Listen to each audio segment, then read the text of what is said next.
The last class we have started with deadlock, deadlock in operating system. Today we will continue with deadlock because in the last class we have just seen the introduction of the deadlock, how deadlock occurs. I've only seen that how deadlock occurs and related things. Today we will go into the much more details in the deadlock. So let's start with deadlock. Now, what is deadlock? What is the when we will call that deadlock uh, has happened or deadlock has occurred? Uh, that is basically, I think you can see the board. Mm, Basically, suppose mm, there is a there is several processes. Suppose there is several processes like process PI, uh, then process suppose PJ, and then suppose process PK. Suppose these are the processes uh, which we are indicating by the nodes. These are called nodes of a graph actually. Now, suppose process PI, it is holding a resource, suppose resource Ri, suppose resource Ra, suppose process PI, it is holding resource Ra. Now, how we will show that? We will show that by this arrow. That means process PI is holding resource Ra. Now, suppose there is another resource like resource RB.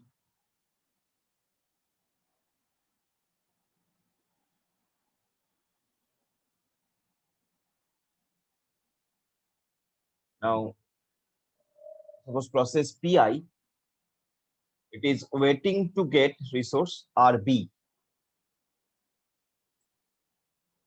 Now, this resource RB is currently held by another process which is known as process PJ. Now, process PJ, we're assuming that it is right now holding a resource RC, suppose. So, process PJ is holding resource RC. I mean, sorry, process PJ is waiting to get this resource RC, and right now this resource RC is with process PK, and process PK wants to get a resource, that is resource RA. So suppose this is the situation where PI, PJ, PK are the processes, RA, RB, RC are the resources. Now, as I told you, resource can be any type of resource in the computer system. It can be a file, it can be a directory, it can be a user input output device, it can be an input output, it can be an input output device. Uh, Anything could be a resource. Anything could be a resource practically. Okay, so resource can be anything. So basically, if this is the situation, where we're getting that PI is holding a resource RA and waiting for a resource RB,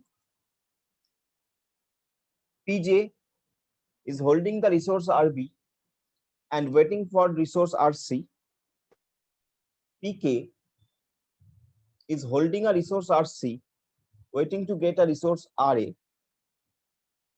If this kind of situation arise, then we will call this is a deadlock. Why?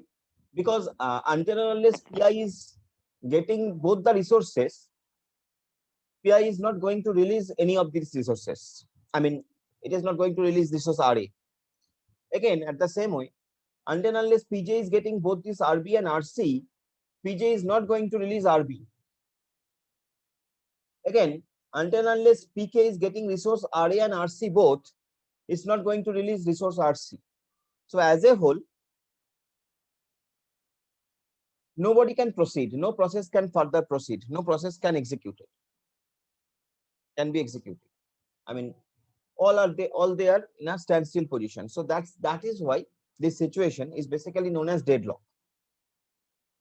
Okay, and this particular representation by this deadlock, this particular representation, this method of representation representing deadlock, this particular graph, this is basically graph, is known as a graph, and this graph is known as wait for graph. This graph is known as wait for graph. Okay, sometimes we say WFG. So this is basically known as wait for graph. So by wait for graph, we can show, we can understand that if there is any cycle in the wait for graph, actually, if there is any cycle in the wait for graph, then there is a deadlock in the system. So by wait for graph, we can understand, is there any deadlock in the system or not? So that is basically wait for graph is. Okay, that is basically wait for graph is.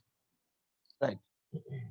Now, in the last class as well, we have seen that the necessary conditions, there are four necessary conditions. There are four necessary conditions of the deadlock. What are those four necessary conditions?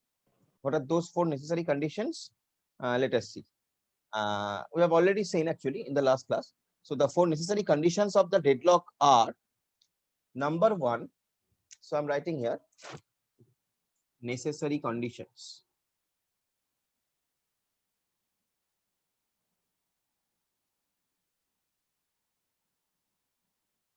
Necessary conditions of what?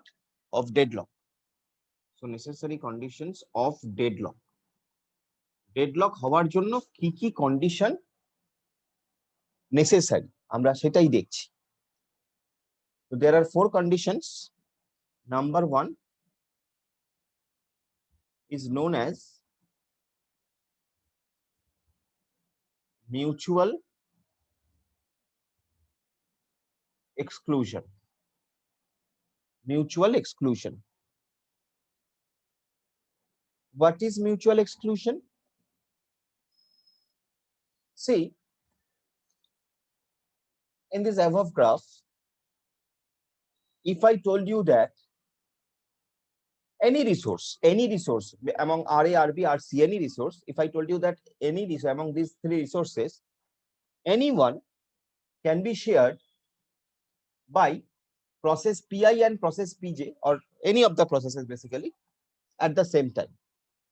If I told you that suppose RB, resource RB, it can be shared by process PI and process PJ at the same time. If I told you that. Hello sir. হ্যাঁ বলো sir Ankita join হতে পারছে না। তো দেরি করে join করলে হ্যাঁ দিয়েছি জয়েন হবে, এটা আবার কি? হ্যাঁ